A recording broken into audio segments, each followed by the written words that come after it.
Commandery of the Naval Order of the United States, and I welcome you all to this afternoon's presentation. Before I introduce this afternoon's speaker, who happens to be one of my fellow ancient shipmates, just wanted to remind everybody, Naval Order's mission is to preserve, promote, celebrate, and enjoy our nation's sea service history and heritage.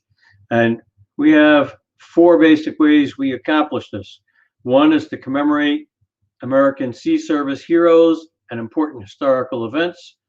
We support the study of naval history through the writing, speaking, and educational events such as this, preserve sea service historical artifacts, documents, and monuments, and promote camaraderie among our companions and members of similar organizations.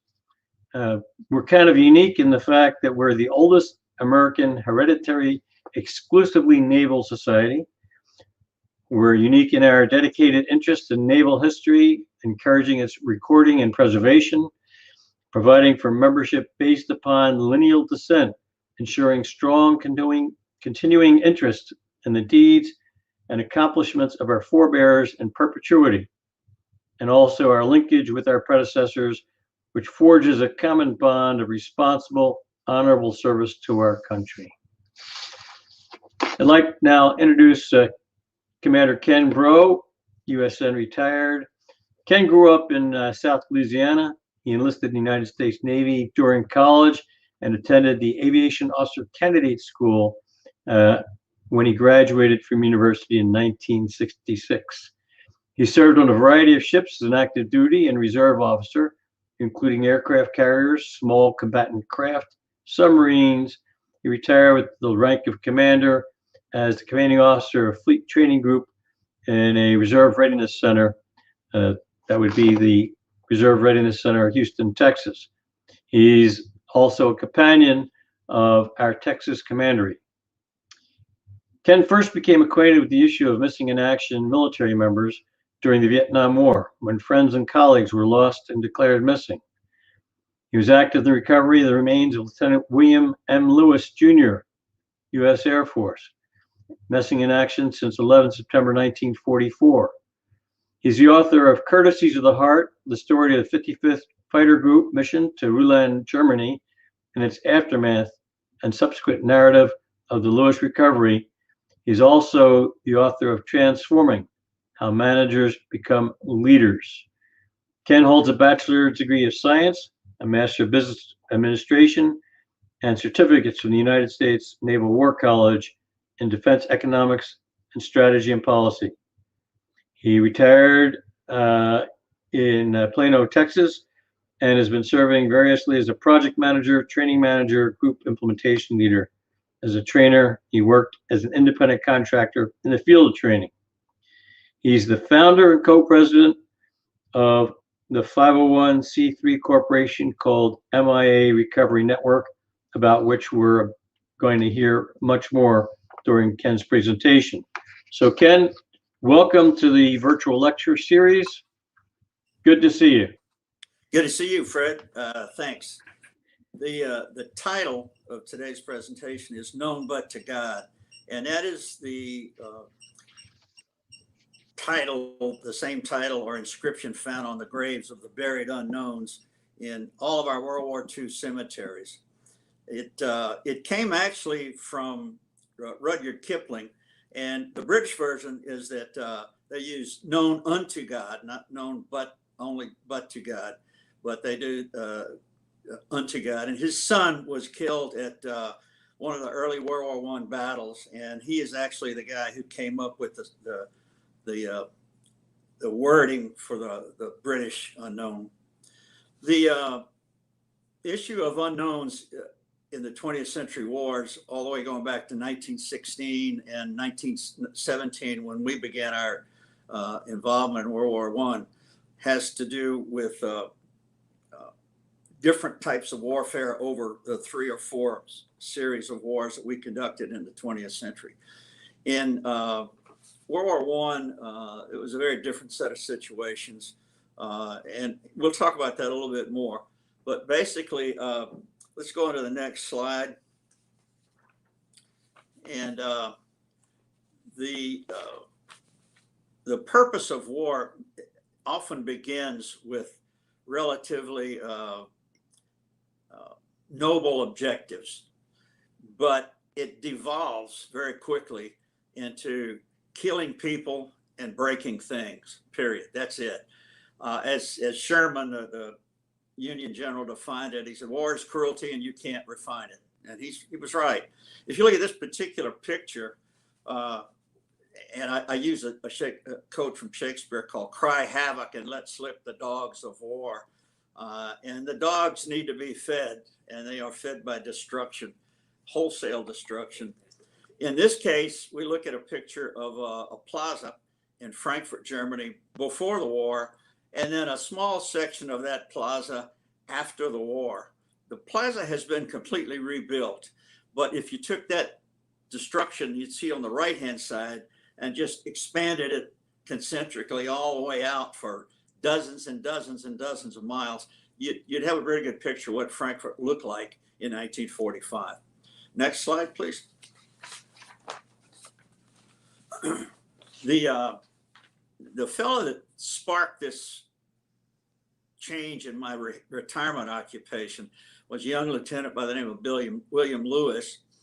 And researching his case with my daughter, she had been in Germany. She was in Germany at that time. She spoke fluent German. We decided that we had a chance to explore this case, and we actually found the crash site, and that led to a book, and the book became something that really changed my life. After I published the book, I started to get emails from people, phone calls from people, postal mail from people saying, you don't know me, but my father, my uncle, my brother is missing. And we call that book that I wrote as a result of all of that, Courtesies of the Heart. And it gave us a lot of contacts in Europe, especially, which we are enjoying right now. The next slide, please. One of the things we did as we grew, we started to pick up volunteers because we realized there was a lot of data involved. And once we had digital data available to us, once we had relational databases and other modern technologies, we could do a lot of things, but we had to get established. We have about 7 to 10 volunteer members.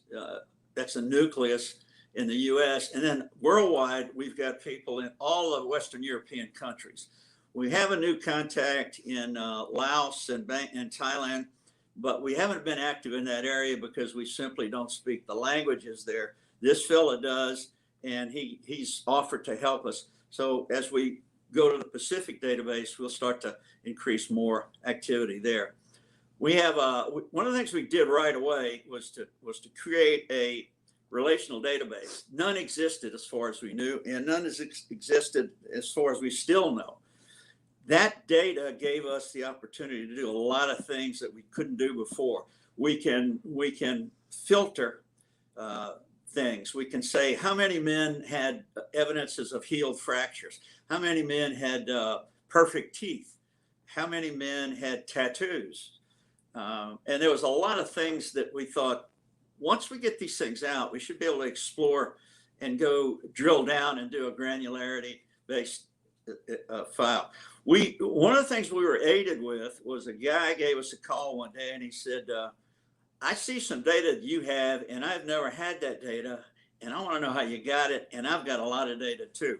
His name was Scott Gilbert. Scott's an academy graduate that retired from active duty, and he still works in DOD. Scott had for several years gone to the archives and photographed with a cell phone more than 85,000 pages of data. And these things were things like infantry journals. An infantry journal is the same thing as a ship's log, basically. The other things we have is operation reports, task force reports, morning reports, which is a morning muster on the ground. We had aviation reports. We had just a number of things. And it's a job that'll never be finished. Our strategic partner, Sons of Liberty, has about 2 or 3 million pages. of more data. And so we rolled out our data into theirs, and they're pretty much the keepers of that data with a server. We formed a 503c nonprofit and obtained a memorandum of understanding with the Defense Department, which really means we don't get paid by them, we don't work for them, but we cooperate. We have things we do together. Next slide, please. What are the recovery constraints? The numbers of missing in World War II totaled 78,000. Of that 78,000, there are approximately 9,000 to 10,000 buried as unknowns in American military cemeteries in both Europe and in Europe, North Africa, the Mediterranean, and at Fort McKinley in the Philippines and Hawaii. Now, those guys, we know a little bit about where they were lost. We know a little bit about their remains. We know sometimes their uniforms. We have sometimes good dental results, but we're still at a loss to recover those people. And what are those constraints? The primary constraint began after Vietnam. And in Vietnam, the focus was the last war was going to be the first war attended to with respect to missing in action. And we felt that was unfair. We said, we've got all these guys, their families have been waiting since 1945. We have locations as to where they went down. We have other things. We'll show you some of those in a minute. There wasn't much media attention for World War II families. The families were resigned to their losses post-war. Many of them had lost 2 or 3 or more sons. The Sullivans is a case that the Navy knows well, 5 sons. And so the other major setback was the St. Louis fire in 1973. The St. Louis fire contained 80% of all the Army personnel records through 1961. It included about 70 or 75% of all the Army Air Force records through about the same period. That means that if you go to reconstruct a record, if you have a lost MIA and you're looking at his record and his remains, you need to reconstruct his dental record, his physical record. Again, you go back to things like healed fractures, dental restorations, tattoos, whatever you have. And we don't have that for a lot of these guys. We just don't have it. The good news, if there is any, is that the Navy and Marine Corps records did not reside in that facility. So we then said, well, we've got something we can work with for the Navy, but it makes it a little bit more difficult with respect to other losses. Next slide, please. The 20th century wars, if you look at World War I, you look at that picture, that's not just a picture that guys occupied for a few hours. Men lived in those trenches.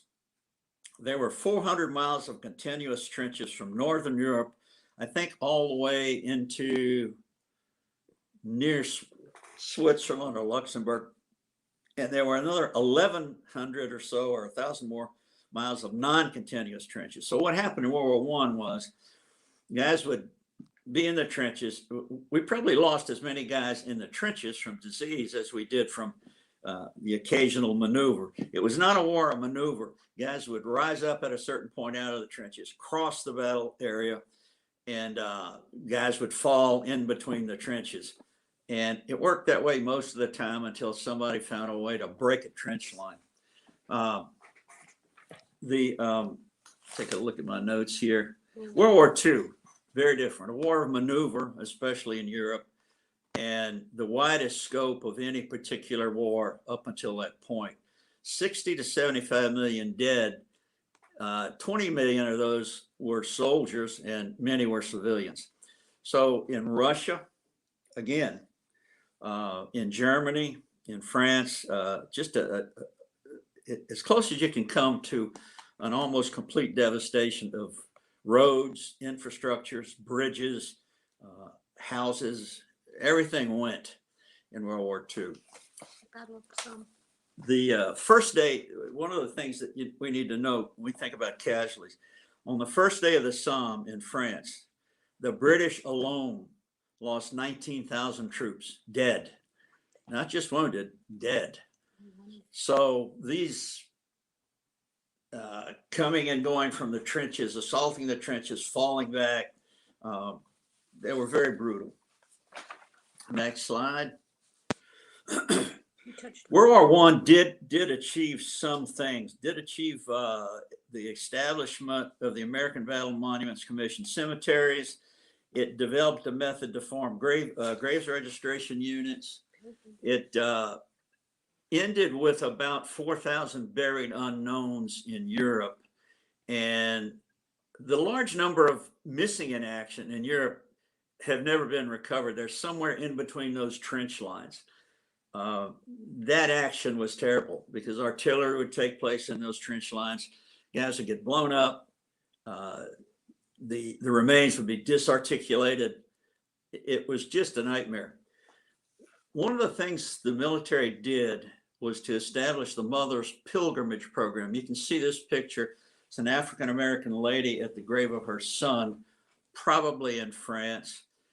The big negative was that there are very few opportunities for identification of World War II missing in action. It's just not likely to happen.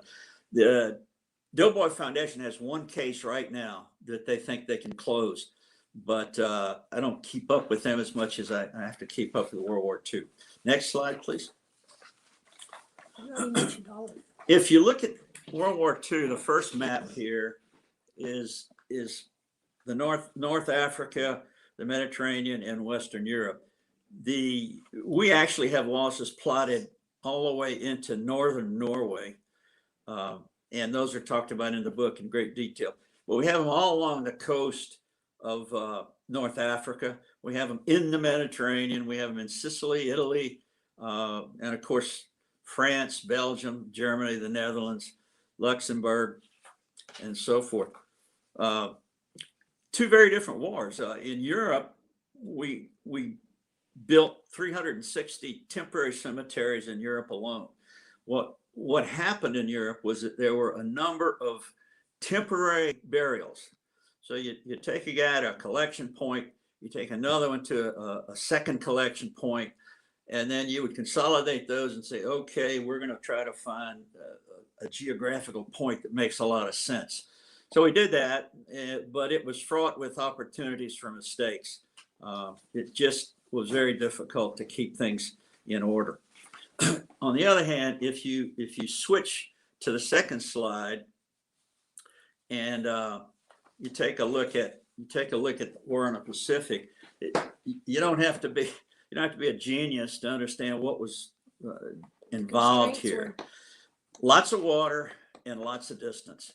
Less and less campaign to find infrastructure because the islands of the Pacific, for the most part, the smaller islands especially, had no infrastructure. They were villages.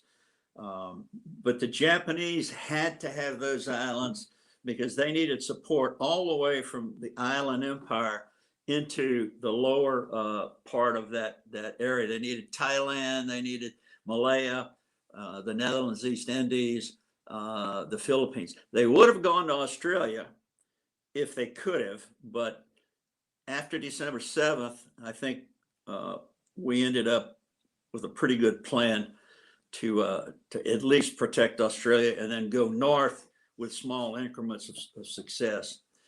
The Navy alone in the Pacific, and if you look at the Navy losses, they're primarily Pacific losses. 761 vessels of the Navy total losses. Now, some of those were small vessels, yard lighters and other things. There were 50 submarines lost with all crews. Halsey's Typhoon caused the loss of about 793 people. Then there were the mass casualty events that the Navy suffered. There were ammunition ship explosions. There were other explosions. These were called closed populations because what we have at that point in that instant is at that time and at that place, we know who died. The problem comes because of the violent nature of these particular events, especially the ammunition ship explosions. Most of the time, there was nothing much left to work with in terms of identification of remains.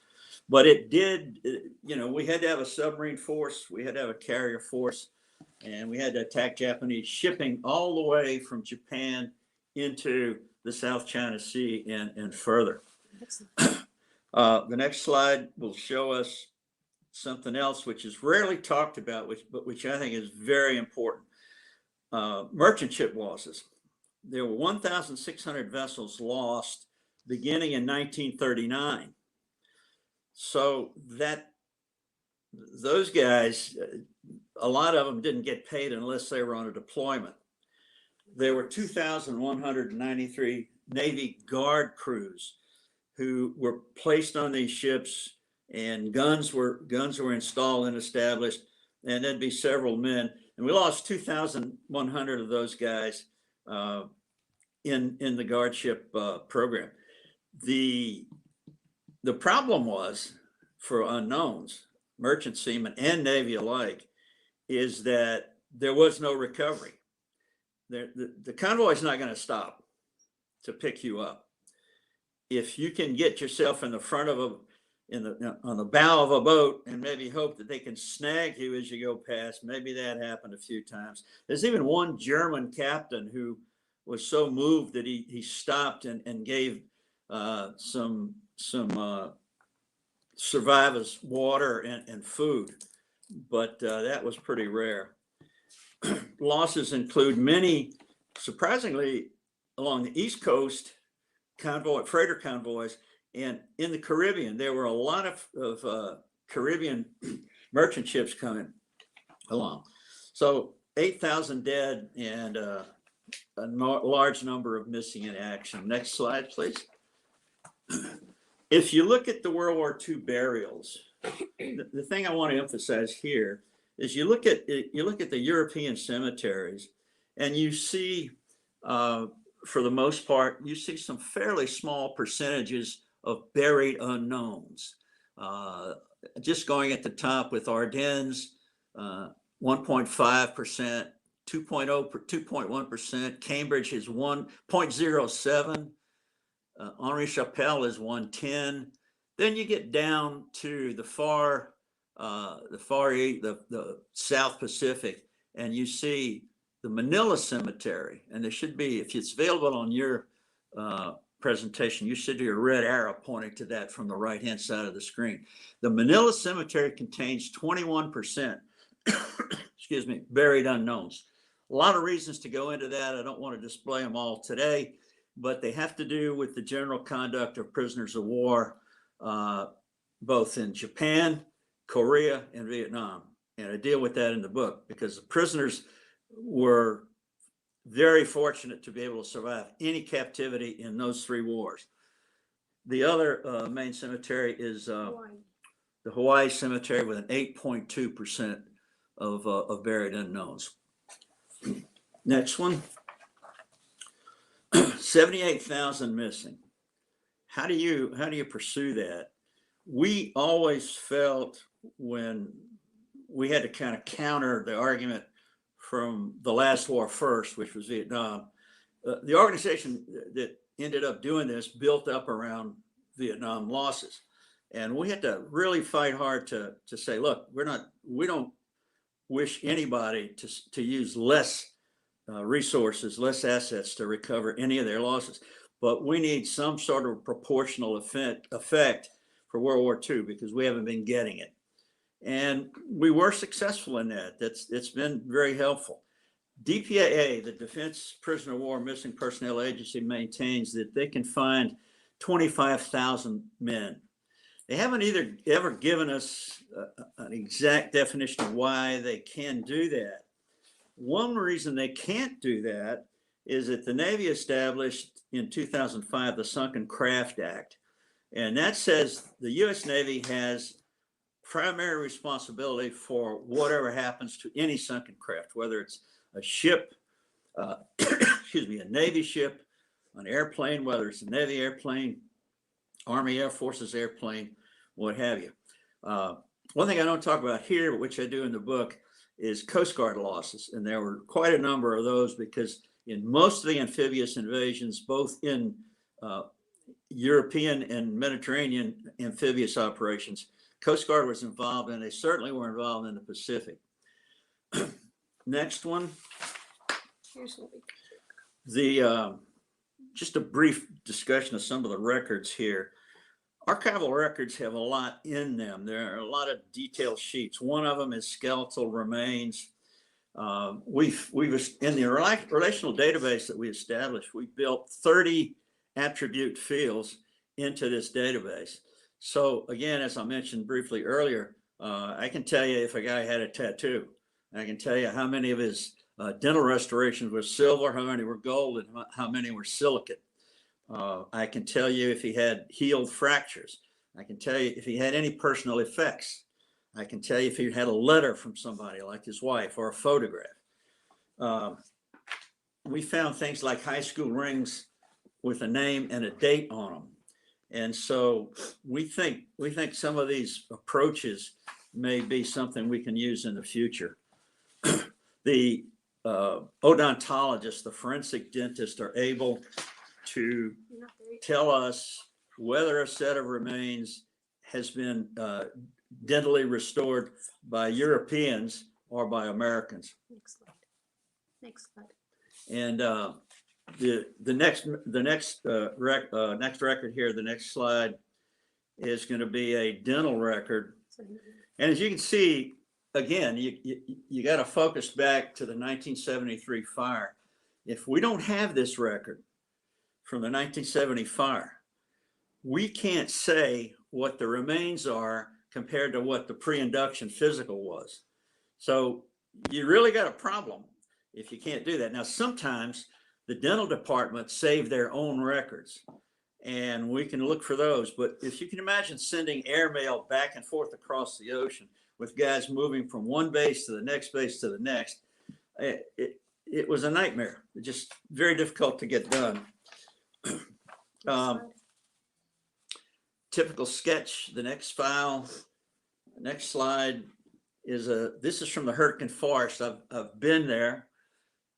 It's a tough place to look because it is one of the few forests in Germany that is still remained with some undercutting. Most of the German forests are undercut and mained and remained under intense management. They don't have many forest fires. This one is something which we can only say, well, we know what division was going through there, what regiment was going through there. We know about their positions. We know the axis or the angle of attack, but none of these sketches were drawn to scale. So they're useful. The more useful thing is witness reports. And I can tell you that from witness reports, when my daughter and I went to Germany on the first case, we had a map that said exactly where the remains were. And it was on a road called Tambach-Dietars. So we went to the Tambach-Dietars road and there was nothing there. Like the imagery. So my daughter said, well, we have to go to the forester. They manage the forest. And we did. And he said, yes, well, you're on the wrong Tambach road. There's an Alta Tambach, the old Tambach, and the new Tambach. You want to be on the Alta Tambach. And he took us there. And 20 minutes later, we stood at the site that you see on the cover of the book, Courtesies of the Heart. So with these, they're a good guide, but they're not perfect. The next slide shows us a little bit about some of the things you find. This is an overlay, and if you've been to, most of us will not have been to Fort Benning, Ranger School or infantry school, but if you knew how to read Fort Benning's maps, you'll see some things on there like, try to see if I can find it, 83 in the lower left-hand corner, you see an 83 and a 73, and then a 93 and a 73. That gives the guy who's reading the map the ability to translate that to a new topographical map, and he's plotted all the dispositions of his troops as well as the enemies. Next slide, please. We have about 85,000 pages of those. Okay, this is what our geographic information package application looks like for Europe. We're just starting on the Pacific. It's much more difficult, much fewer records. I'll give you a quick rundown on the symbols. The yellow symbols with the airplanes in them are sites where aircraft, either personnel were recovered from that site or wreckage from that site. The blue rectangles, what look like infantry rifles, are ground losses. We can't distinguish between an infantry unit, a supply unit, a quartermaster unit, an ordnance unit. We don't have that information. So those are different. The orange triangles that you see are armor losses. Those are tanks. And in many cases, they're still where they fell. If you look closely down off of Barcelona and south of Toulouse, you'll see an anchor. That represents a Navy loss. And you'll see green crosses too. They're harder to see until you blow this up, because when you blow this up, you can get all the way down to a single symbol. But there's a symbol for each branch of service, and we use latitude and longitude, but you can transform that into a military grid reference. So we can work for anybody's database. So if you click on that, there's some green symbols in here, and those are the remains for which we could find no identification of any kind. They weren't necessarily naval. They weren't necessarily ground. They probably didn't have a uniform. We just couldn't place them. So we call them unknowns. Next slide is what you get when you place the mouse over a particular symbol. You will come up with all this data that we had to read to extract the data to put into this portion of the file. This X file is 00092. The temporary cemetery was La Combe, France.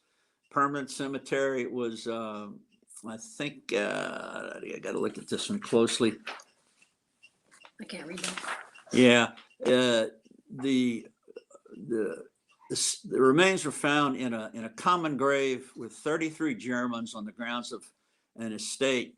He'd been wounded in the left leg, but that's all we could find to define a cause of possible death. There were fingerprints. There was a tooth chart. There's a height and X coordinates, latitude, longitude, and so forth. Next slide. This one's one we're pretty proud of. We did a very simple compare and contrast. There were two flights of Tuskegee Airmen that we wanted to look at on that particular day, and one went north and one went east over the Adriatic. The one that went north, the flight leader said that he saw Lieutenant Breaux coming up out of the undercast, stalling, and then going down back into the undercast. And probably what happened was he got vertigo and he spun. There were no other losses of any air unit in that area. So we found a record from an Italian cemetery and a priest who said it happened at about 11:40. And at 11:15, the flight leader said, that's when I saw him go down. It caused a rock slide, so a lot of the airplane still has to be recovered. He's one of two guys that were lost on that day. That was it. So yes, it's circumstantial. But one of our volunteers, who is an engineer, and she's also a genealogist, succeeded in finding a donor, an eligible donor for the family. So that's moving along. But the whole point we have in all this is to say we want to build a series of successively narrowing filters, so that when DPAA goes to look at these, they say, well, they've eliminated some pretty good possibilities, and we can work with what they have. So Next slide. This is something we've not done much of, but we're hopeful we may find an application for it. We're only using about 10–15% of the application that we have. It's an aerial photograph taken on the day after an armor battle. And that aerial photograph is superimposed over the current high altitude map of that part of Germany. So one of the features that we have in this particular application is we can change the base maps. We can go for just topographical to put that in. We can go for topographical with streets and so forth. And we can also create links to other data sets, but we just need volunteers to help it happen for us. We're just getting started on Okinawa, so I don't really have much to say about that. We got a lot of work to do. Still needed. We need DNA donors. more changes. We need more people to look at DNA donors from World War II families. We have a very small percentage of them. The Oklahoma families have achieved about an 80% donation rate. So that's good for them, but we need a lot more. What do we still need? On the next slide, we'll talk about that in a second or two. If DPA says there's 25,000 remaining possibilities, you subtract 7,500 from that number of remaining, and then you have a number of people that you say haven't been discovered yet. The remains are somewhere where we can't find them. We need to increase the search function, but this model has really something. This is something we had several years ago. We had proposed this. We said, you've got to get civilians in Europe. They're very interested in doing this. They feel an obligation, and we think they can help us. And DPA went about to do that. They've vetted a lot of people. They've vetted some university archaeological departments. They've got a lot of contacts. So we're pretty optimistic that this thing's working. Next slide, please. Where are we now? Well, 2021. The 300th unknown was identified from the Oklahoma on 28th of January. So that progress is really growing rapidly. Korean War recoveries, Kim Il-sung sent us a number of boxes of disarticulated, mixed and commingled remains, but 55 of those have already been identified. So I think DPA's got the tools, they've got the leadership, they've got an institutional will to recover and identify, and they've made this available for civilians to work in a cooperative and collaborative venture. And so it's good. It's where it should be, and I think everything's in place. Contact us on the next slide. Excuse me. MIA Recovery Network Group, as opposed to MIA Recovery Network, is a Facebook group that is active in both soliciting donations for the work that we have to do, because the GIS application costs us money. The database has a certain cost, but it's not as significant as the GIS package does. You can email me at kenneth.breaux@sbcglobal.net. If you use Amazon Smile, we get a fractional percentage of that if you donate anything. The PayPal application is on MIA Network Group, and so you can pay through PayPal. The other big thing that we've been able to do in the last 2 years is the Army Air Force Library, which is it's a private group, and the Sons of Liberty. These are guys that we partnered with some time ago, and they're managing with a server all the digitized data that we've brought them in the 83,000 pages that Scott Gilbert has given us. And that's pretty important stuff, because it allows us to keep going. We have a lot of requests from people. And one of the things that happens is people will say, well, you know, I don't know what you can tell me, but I don't know anything at all. You know, I have no information. And we usually say, look, we'll tell you what we can. It won't cost you anything. And I've had people say, I realize you can't find anything more, but this is more than I ever knew. And thank you. So it's a very fulfilling occupation to be doing in retirement. And that concludes my portion.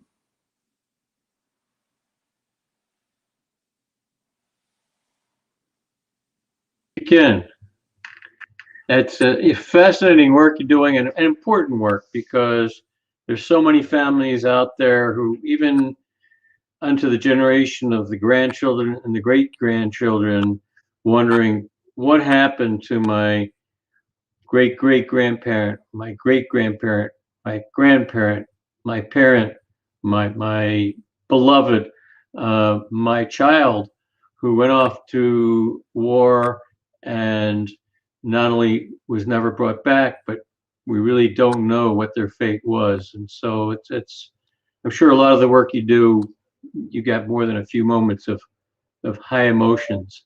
I'm not seeing any questions in on the chat, and I'll ask Aaron, who's been doing a lot of the choreography in the background, whether there's something in his comments page where viewers have posted comments or asked questions for Ken.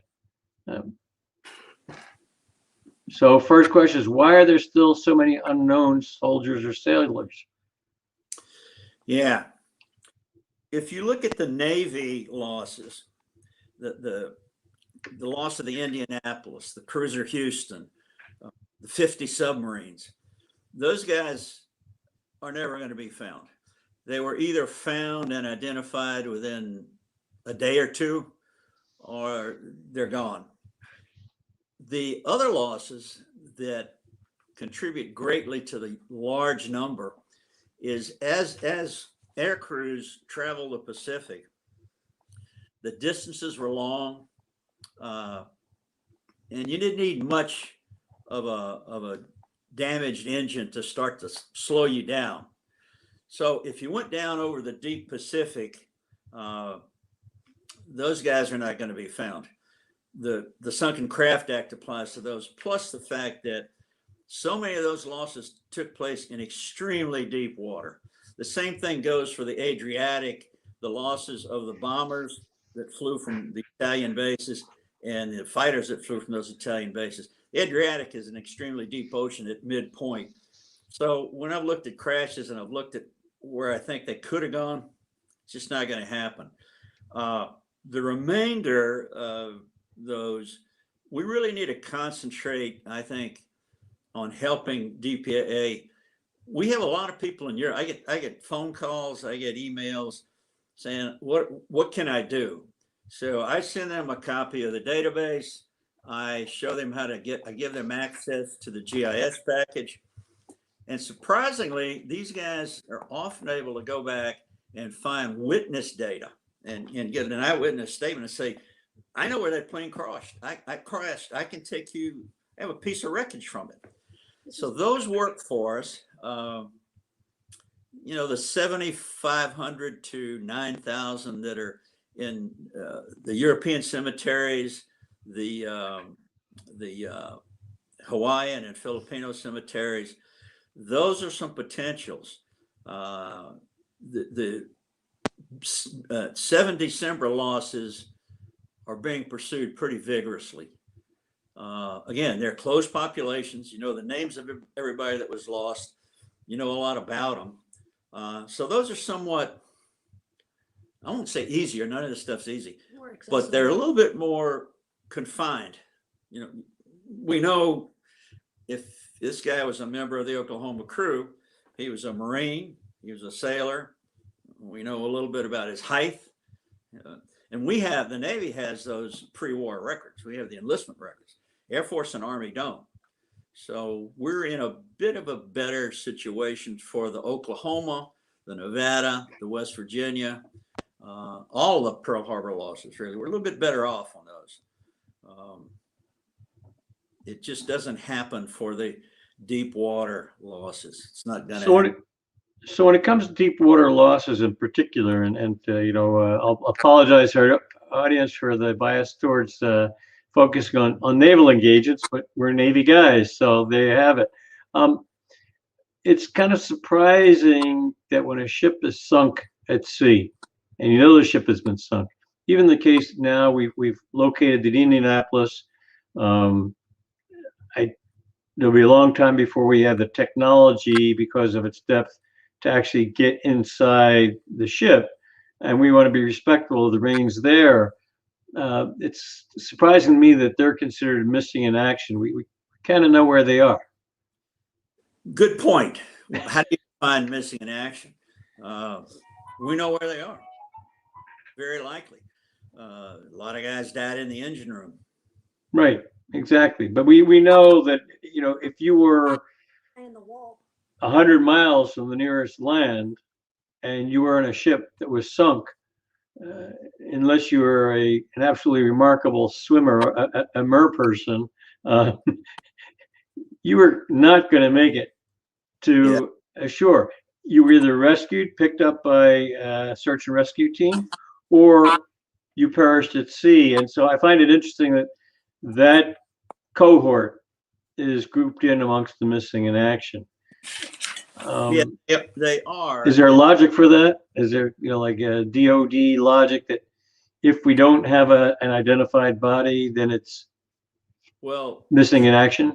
Yeah, in the first book, The Courtesy of the Heart, there was a body actually found in the tail of the airplane, and we didn't begin that search until they were remodeling the school, and they punched through a drywall, and something fell through, and it was a package of his uniform and other things and his pay book. So we need to look at, you know, what's going on here. And so there were a lot of recoveries made. The Lewis recovery was the only one left for that bombing raid that was unknown. Okay. Here's a question coming from one of our listeners. With DNA searches and so many other modern ways of identifying personnel, what prevents us from knowing more about those lost in recent wars? Is that, as you say, is that a question of you need to get swabs from surviving relatives? Yes. To make people aware that this is we do not have enough from World War II, period. And that's something that our genealogists, through our volunteers, can help us with. But we've got, again, you go back to that issue where it's a successively narrowing set of filters. If you get that filter down, you say, this is one or two guys. I only need to do DNA for one of those guys, and I know who that guy is. Right. So how useful is the DNA from second and third generation survivors? Yeah, it's tough. The genealogists they have the standards from DPIA and from Air Force Medical Examiners Lab. And so they have to go through all those and look at the patriarchy and everything that fits and say, okay, this person should be a good donor. This person is an eligible donor, and they'll give us a good DNA. So that's another issue. I think in many cases, it's all going to come down to DNA. In the Lewis, there's one case I want to mention before that. I was reading a file, and it said these remains were recovered on 6 June from LST number 30. They were moved from a temporary cemetery to the permanent Normandy cemetery. And I said, let me look at the Commodore's report. So on the web, the Commodore's report said he outlined all the ships that had losses. And then he said LST 30 had only one loss on D-Day, and his name was John Anderson. He was a machinist mate. He was killed in the engine room when an 88 shell went through. So we moved on that one pretty quickly. I told General Lennington, I said, you got a slam dunk here. And he said, yeah, we got to go through the motions, and but yeah, you're right. So we got him. That was extremely fulfilling. Also, advertising. We've never looked. I think we could do a lot with social media. You have a high school ring with a year on it and 3 initials and the name of the high school, right? Now, you're not going to, that's purely circumstantial, maybe bad circumstance. You don't want to lean on that one too heavily. But if we contact that high school, we might be able to find those 3 initials in the yearbook and say, well, take a look at this guy. So we may be inclined to do DNA. Not we, but I mean, we may be inclined to push DPA to say, hey, Get DNA done. Right now, DNA is big in criminal forensic investigations anyway. So it's expanding, and the lab is expanding. The Omaha lab is expanding. And, if there's a critical issue that becomes contentious, then you've got to go to DNA, because the science is the only thing that's going to make it work for you. But what we try to do is, when a family petitions us, we try to build a case that they can take and we can take to DNA and say, look, here's what you got. So Ken, with the number of missing in action and unknowns we know where the remains are buried, and many of those who are unknowns also fall into the category of MIA. True. Is there a process going forth to exhume those remains, to collect DNA samples from all the remains, and then search the available DNA databases? Good question. Or, reach out to the families, the survivors of the folks who were in the battles that provided the corpses that are interred in these parts of the cemeteries that are for unknown soldiers? Good question. I don't know that there's a wholesale. I know that the DNA, the exhumations for the 7 December and 41 losses are pretty aggressive. I mean, they're pursuing those. The General Lennington, when he left DPAA, he said, I think we've been overly restrictive in qualifying remains for exhumation. I think we need to be more free about how we go about this. I think if you look at the 200 that they've done, or 200 or 300 that they've done for the Pearl Harbor MIAs alone, that's pretty significant workload. Right. That took a lot of people a lot of time to do. And one of the things that I'm sure they've really anguished over in DPA is to say, we don't want to make a mistake. We do not want to bury the wrong guy and call him someone else. We just do that. So they want pretty much ironclad proof, and that's what they got to do. That's they're scientists, and they're good at it. So a lead-on question from a listener is: with so many of the greatest generation passing on, are we in jeopardy of losing our ability to identify the remaining lost or missing? What else can we do to link to the past? Yeah, there are very few. Day by day, they go away from us. And the oral histories, there's a lot of oral history in these X-Files. There's a lot of oral history in the X-Files. I met a lot of these guys. I've gone to reunions and met some. And these guys, the memory of seeing something like that happen is pretty how would I say it? It's pretty serious. It's a serious memory. They are concerned, and they're very certain of it. One of the guys that we got a lot of information from on the Bill Lewis case was a man named Adalbert Wolf. And Adalbert Wolf was an amateur naturalist. He went up into the woods every day and he identified plants. He went the day after the Lewis crash occurred, and he found remains and buried those remains. He found an ID card with Bill Lewis's picture on it.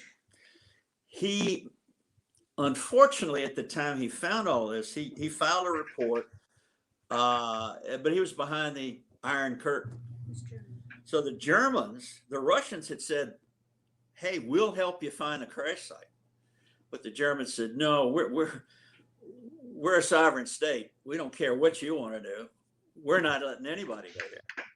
So I ended up with 2 Air Force officers that I met. One came to stay with us on a trip, and he was there. He went to the site, and he met Herr Wolf and spoke with Herr Wolf in German. And he wrote a report. And when I finally found him in 2001, maybe 2003, he said, I wrote a report. I can't believe nobody acted on that report.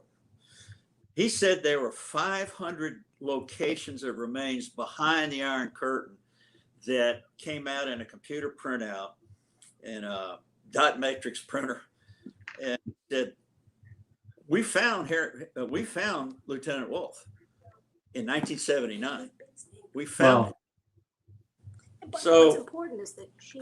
And then Frau Wolf, his sister, he was a bachelor. He lived with his sister, and he is a man who really made it possible to a great extent for this recovery.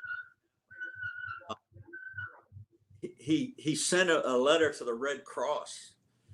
I mean, it's people like that. So we've got a few bureaucracy issues too, right? Yeah, that's not going to go away. We know No. how they work, and you know, I understand it. It's difficult. Right. So Ken, as we come up on the hour here,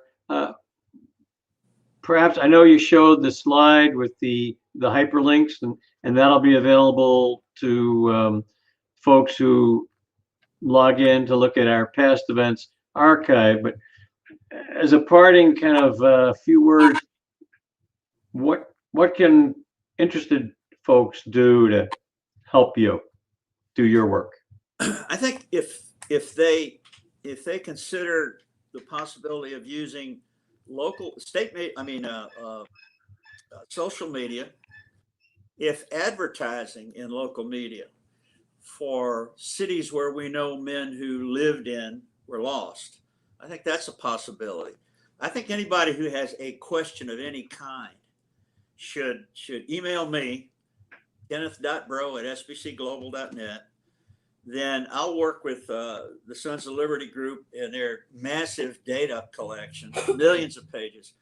And we'll see if we can't funnel in on some. We're working on Poland right now. We're working on one in France.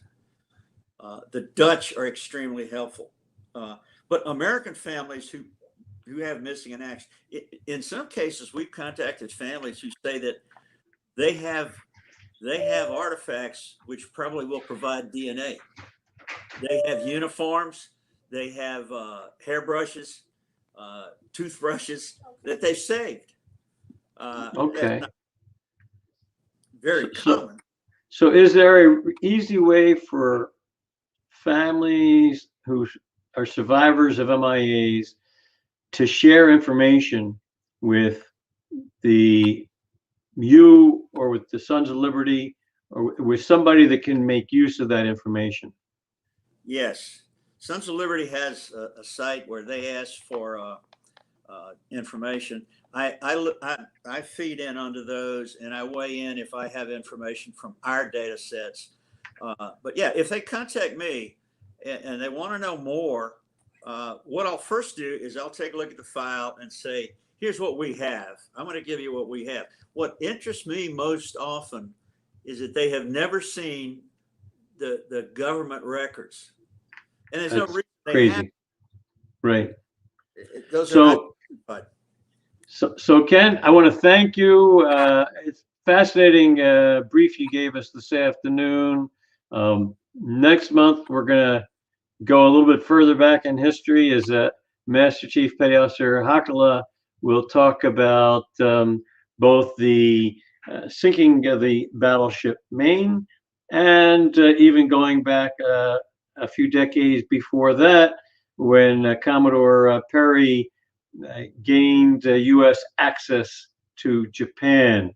Look for announcements via email, and also we have a Naval Order LinkedIn group to which I post announcements starting a few weeks before our actual presentation. And with that, I want to thank everybody for your participation this afternoon. Wishing everybody continued good health as we begin to see light at the end of the tunnel. Let's hope we can start having some live gatherings as well as our virtual presentations. Thank you and good afternoon, good evening, and thanks for joining us today.